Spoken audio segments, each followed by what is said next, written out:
یه دوستی دارم در بریتانیا که بهم گفت تزریق بوتاکس و فیلر توی این کشور ممنوع شده. اصلا کسی اجازه نداره تزریق کنه. کسایی که میخوان تزریق بکنن میرن کشورهای دیگه.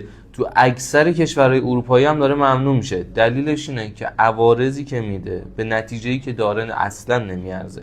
یه راهکار جایگزین پیدا کردم واسش که آسون‌تره، ارزونتره و جالبیش اینجاست وارد ایران هم شده. این روش طی این 5 سال من به خیلیا گفتم از این نسخه جدید استفاده کردن، نتایجی گرفتن که اصلا نیازی به تزریق پیدا نکردن و هیچ بازگشتی نداشته.